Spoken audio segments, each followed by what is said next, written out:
Hey pioneers, welcome back. Hope you had a great week. Over here we are working on our Ficsonium Nuclear Power Plant. We've done a lot, but there's still a lot of work to be done, so let's try to progress a little bit more.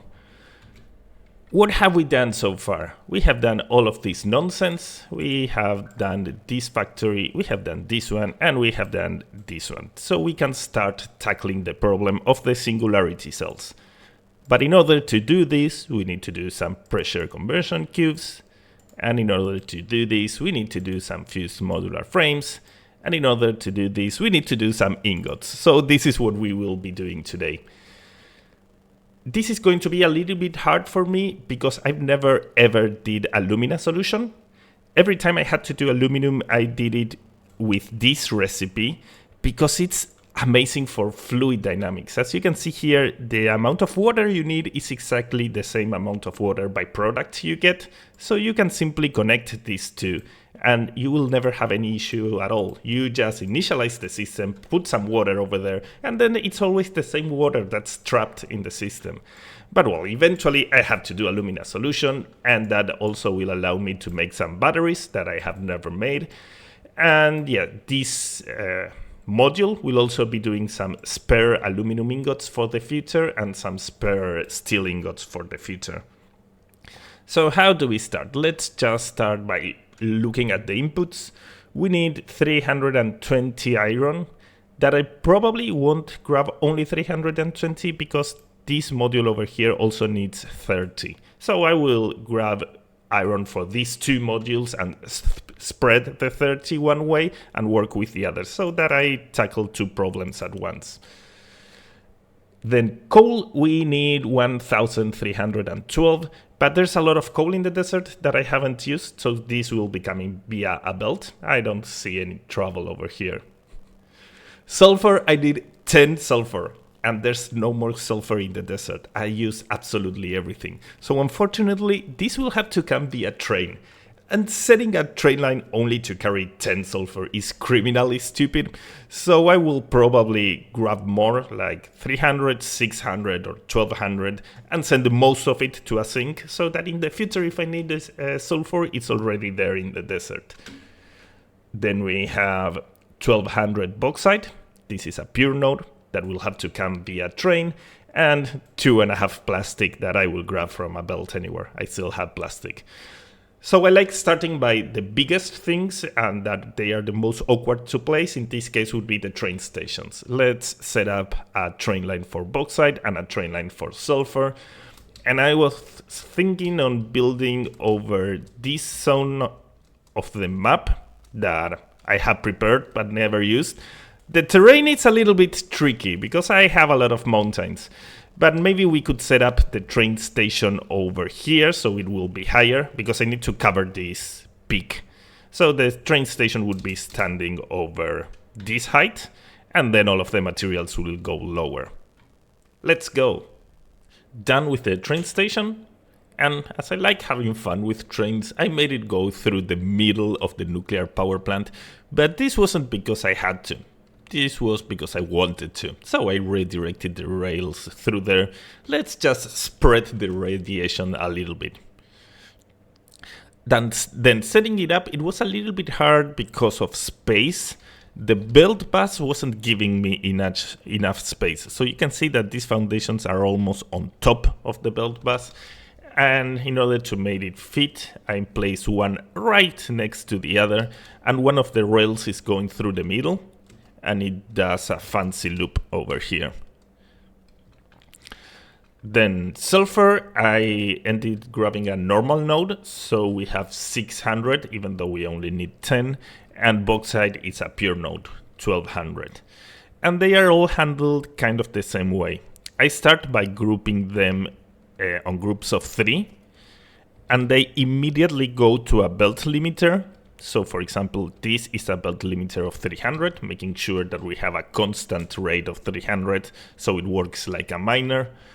Over there we have another belt limiter of 300, and for the bauxite we have belt limiters of 600.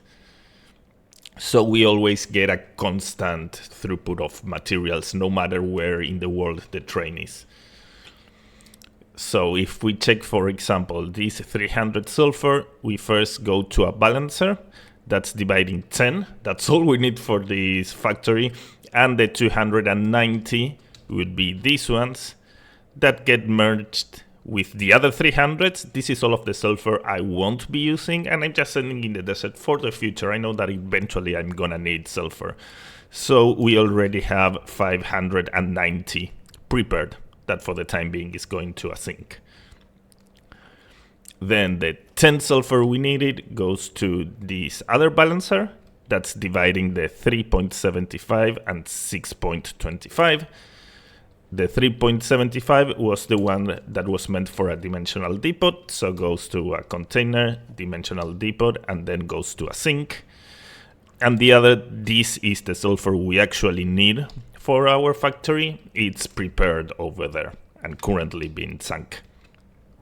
For the bauxite, we are doing something similar. Only one of the groups goes to a balancer. This is the one that's dividing what we needed for our dimensional depot.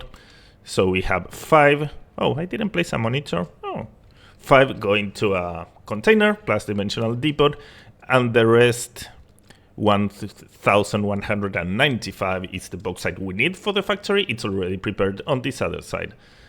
So it ended up looking kind of symmetrical. Everything is moving smoothly. I like it.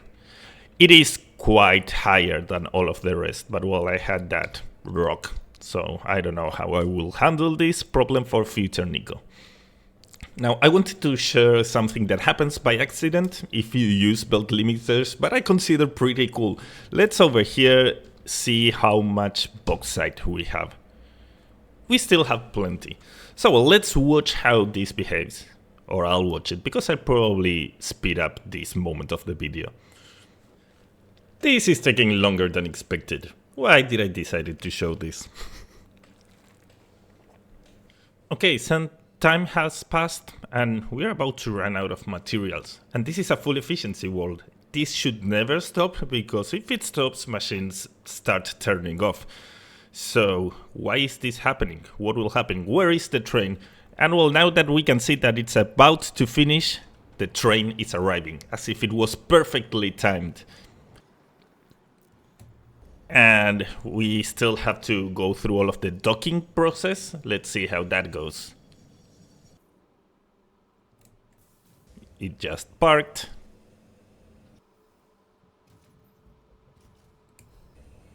We are almost about to run out of materials.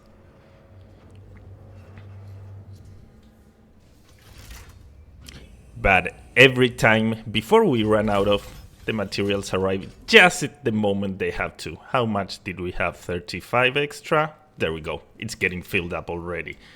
Now, why did that happen? Is that on purpose? I didn't do any... Well, I can get inside the train. I didn't do any special math in order to achieve that. If we check the timetable, it's not doing anything weird. As a matter of fact, I'm making it wait infinite amount of time here, and I'm making it wait infinite amount of time here. So what's the deal? The train has more than enough throughput. It actually waits on the train station until it gets full. So we know that we have the capability of moving all of the materials we want. And the miners work always at a constant rate. And the train station consumes always at a constant rate. So it makes sense that every time the train arrives, it will have exactly the same amount of materials it needs to provide until the next time it arrives.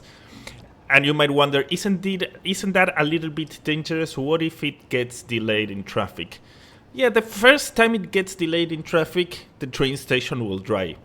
But it will be only once, because if it gets delayed 30 seconds, it means that the next time it arrives, it will have 30 seconds extra of materials. And as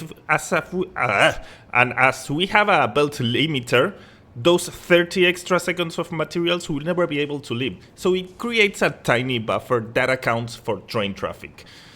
So just by using a belt limiter, you have the trains arriving exactly when they have to arrive. And there might be an incident once or twice, but then it builds an extra buffer. As you saw, there were, I think, at 30 or 40 extra bauxite when the train arrived. That's probably one time that it got a tiny bit delayed, then it brought 30 more, and that 30 can't escape because there's a belt limiter. This doesn't change anything at all, but I think it's pretty cool seeing the trains arrive exactly when we are about to run out of materials. I don't know, I wanted to share that. So we've got this bauxite, and all of this sulfur. And as I am afraid of Alumina Solution and I'm a coward, let's just for the time being focus on this part. We need to grab us a lot of coal, but this will come via belt, so there's no problem at all. And I think I can build all of this, there's nothing weird. So let's go, let's make us some steel ingots. Done with all of our steel. I managed to fit most of the things on this quadrant, so that was good news. I'm taking the coal from nearby, those 3 nodes, and they had like, I think 150 extra coal, so I decided to add it to the factory and tune up the numbers. So we are right now doing more steel than the steel I planned for. So we get our iron that comes from an iron node over this place, which gets load balanced between 11 refineries, I think. Yes. And then all of those get merged this way and go to this blueprint. I discovered this way of connecting to the power grid. It's really easy to build and I love it. It's cute. So I think I will be doing that from now on. How to build that is quite easy. You will need a beam. Place a beam on top of your mergers or splitters. And then you place an outlet on top. And you will do half a notch, half a vertical notch. This would be a notch. If you press Ctrl, it will give you smaller increments. So from this place, if you have nudge it underneath and then dismantle the beam, it looks cute. So well, something funny I discovered. All of these iron ingots go to this blueprint. This was one of the first blueprints I designed. It has 24 foundries and its balance is incredible because it's not a Mark III blueprint, it's a Mark II blueprint. I don't know how I managed to fit all of this. So it was only one click and I already had all of them. Unfortunately, it's on Mark IV belts because it was the faster belt I had back in the day, but that was more than enough. Because the materials, the first thing they do is they get split by 3. So I only had to make this belt faster. And after that, Mark IV is more than enough. And as usual, I have my embarrassing part. That's all of the inputs and outputs management. And where does this come from? There were some crazy numbers. For example, coal, we had to divide 683 to one place, 5 to another, and 712 to another. And then steel, we had to divide also between 3 numbers. And these were the ones that were really tricky. Because this is 759 plus 971 divided 1350. I mean, there are a lot of decimals. This is rounded down or rounded up. But to get that exact split, well, it wasn't that easy. All of this sector over here, it's just the one that is doing that split. But I actually have fun building this. It might not look that good, but it works and it makes all of the materials move smoothly. So for example, this 760 is the extra steel that I'm preparing for the future that this factory doesn't need. 759.72. And it goes already to a sink, because that's also connected to our output of steel ingots and coal. So these are 2 new materials that are automated. Whenever these guys get filled up, it will go to the sink. And for the moment, all of this steel is also going to the sink. Then the steel we actually need is over here, 261.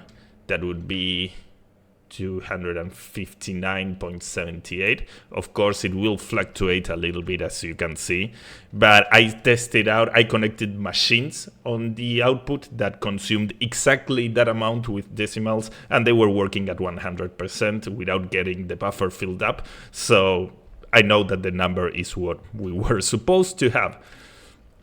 And finally, the other thing that we are doing is we have some extra coal that, of course, for the time being is going to async. This 712, I think it's stable.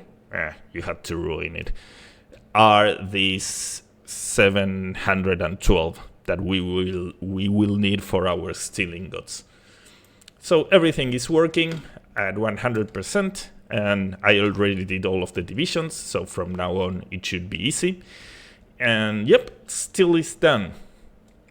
Now I can't no longer avoid it. I have to do the aluminum part. So I will investigate a little bit about priority valves. I know I could figure it out by trying stuff out, but I don't want to. I'd rather copy someone else that did it before. It shouldn't be that hard. But yeah, what's the deal? These connections that are over here that I didn't connect to anything, I think that it made everything break.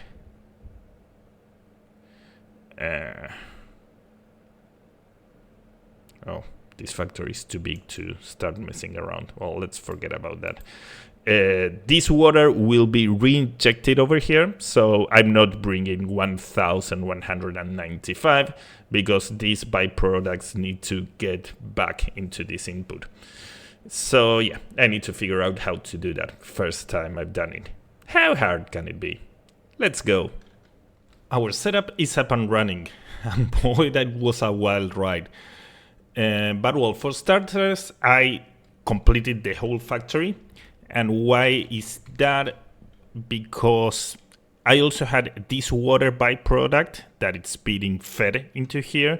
So in order to have the system working, I needed this blender. And in order to have this blender working, I needed the casings. And to have the casings working, I needed to make the aluminum. So well, I did everything at one go. Regarding the method to recycle the water, I investigated the four that exist by VIP Junction, Head Lift Reset, Mergeless, and using a valve. I didn't like VIP Junction at all because I read about it and I see it and I don't understand it. And I investigated a little bit more and I saw a post from the guy that wrote the pipe manual, and he also says the same thing. This shouldn't work. I don't know why it works, but well, that's why I didn't write it on the main article. I just made a note. So I don't like building something that I don't understand how it works. Everything that is in my world, I understand it. So I started going by the head lift reset method. But what happened? Nothing was working. But it wasn't nearly close to work. It was a complete disaster. So while I was struggling, I changed to the valve method. It still wasn't working. And then it hit me that all of this is extremely poorly designed. I made a really silly but huge error. These refineries need 1,195 water. But we have 712 and 3.75 as a byproduct. So I did that number minus these two, and it was like 400 water. And I said, oh, okay, I can feed everything with one Mark II pipe. But no, you can't. This is almost 1,200 water. You need two pipes that will almost be at full capacity. If I designed this without being stupid, I would have placed 3 pipes. So, well, it wasn't working because there was only one pipe connected, and I had already turned it on. I didn't want to load my save because it takes a lot of time. My world is big. So I kind of winged it in the moment.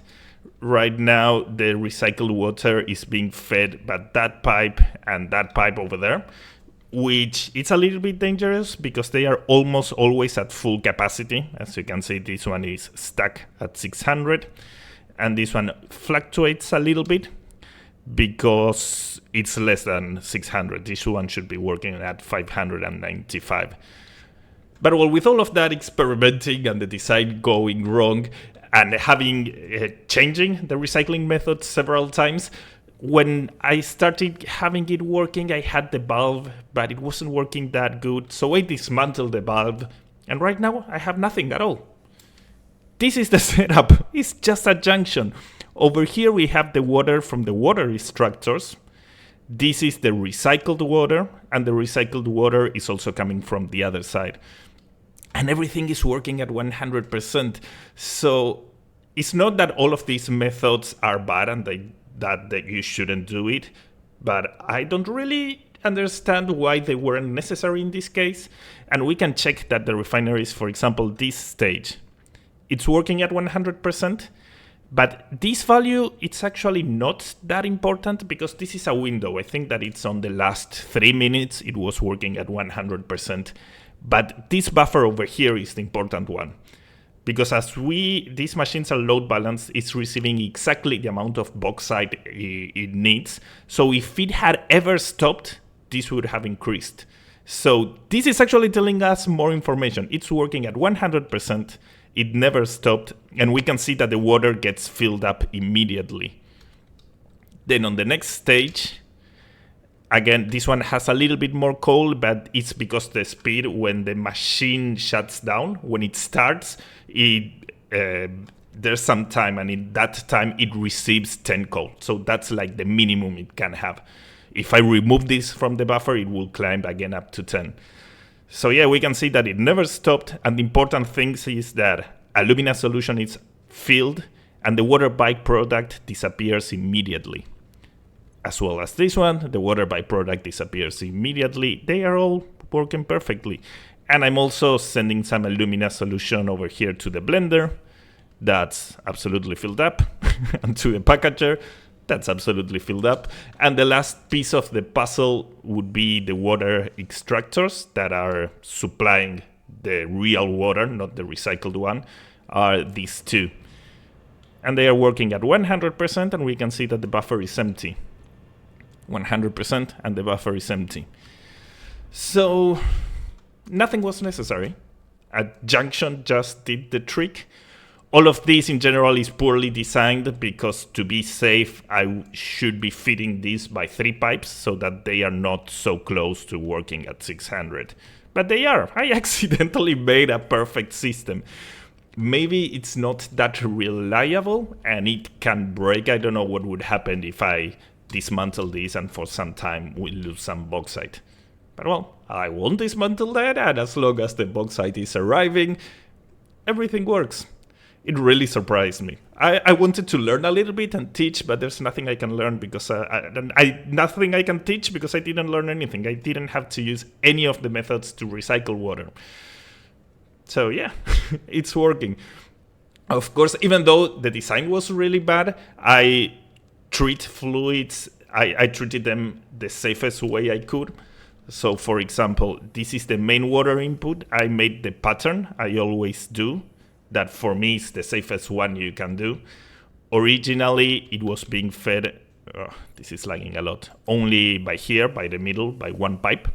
But when I discovered that I needed to, I dismantled that one and I'm feeding it from both sides. Then over here, this might sound weird. It is a little bit of an exaggeration, but this is the way I choose to merge pipes. Because merging pipes is not that easy. It can bring trouble. Ideally, you should always try to avoid merging pipes. If I didn't have those 2 machines, I could do one-to-one connections, meaning connect only that one to that one, only that one to that one, and the system would be safer. So what's the deal? Why do I do this weird thing? Over here, I prepared a small example. Let's assume you are merging your outputs like that it's not that it's wrong and most people do it. But why it can bring trouble? Pipes are bidirectional, meaning the liquids created by this refinery will go both ways. Will go over there and will go over there, left and right. And the ones that are going right will fight with this liquid, and eventually this will get filled up and will start going left, which will empty these pipes, so sometimes it can go right. The thing that it's bidirectional, it can create backflow. That's why pre-filling the pipes is such a good practice, because if all of the pipes are filled from the get-go, liquids will only flow to the only place they can flow. That in this case, it would be there because I'm consuming the water. But it still can be a little bit dangerous. By doing this nonsense I'm doing, each individual refinery first gets pumped to a higher place, and from here it falls into this pipe. And from this pipe, it can only go down. It can go down to those machines, or it can go down to those machines over there. So it's impossible for the Alumina solution, for example, to go over here and try to climb that way. This little thing is making pipes that are bidirectional as if they weren't, as if they could only go one way. They will always fall because of gravity. This is the water tower principle. That helps a lot. Usually, if liquids are going down, everything will work. Then, well, the water byproduct, I'm merging it exactly the same way. And over here we had a little bit of byproduct. I'm merging it the same way. And it's being connected through both sides to our refineries that require the water. And everything works. I don't know how, but it's working at 100%. Then all of the aluminum scrap, I'm merging it in groups of 3. One group over there, one group over there. And it goes to another of these foundry blueprints that it's doing all of our aluminum ingots. And then I had to do some output handling, that it wasn't that bad. But we need to divide the aluminum in 3 parts because we need, I think it was 3.75, yes, for our aluminum casing, just a little bit of aluminum casing for our batteries. And then we had 2 more divisions. Over here we can see 425, that would be this 423. This is the aluminum ingots that we need for our nuclear power plant. And we were doing extra 996. So the extra ones goes, oh, my game is really laggy today, over there to this sink, 997, 96. So in the future, if I need aluminum ingot, I can take it from this vault. And on the other side, I made a tiny output management that is receiving the batteries from there, the packaged Alumina solution, and it goes to these containers. Over here we are sending the batteries, over here the Alumina solution, and once both of them get absolutely filled up, they will also go to that sink. So yeah, that's the end. That's all of the factory. I finished everything, and now I have to decorate. That will take some time because there's a lot of nonsense. And after that, we'll do a factory showcase. I don't know why this is working, why everybody stresses so much with recycling water. Maybe I just got lucky. I don't know, or this kind of loop helps. There's something I did that was a good idea. I don't know what it was, but not a bulb, not a VIP junction, nothing.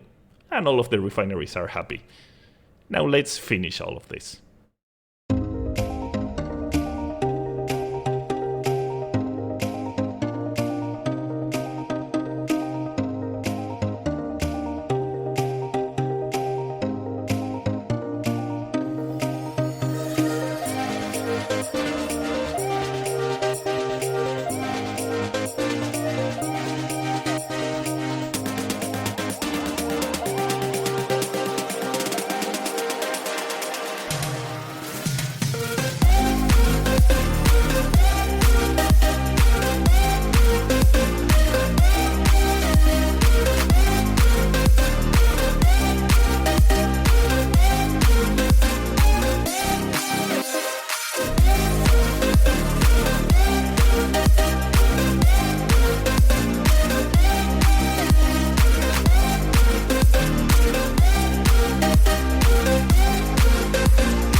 And with that, we finish another segment of this nuclear power plant.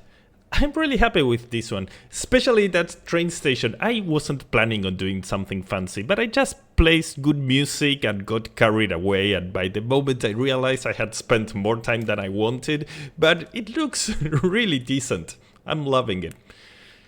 Regarding the aluminum and the water recycling, I came back every half an hour and it's stuck at 100%. Everything is working. I did make a slight modification. I was feeding this with 2 pipes that were almost at half capacity, so I changed that a little bit.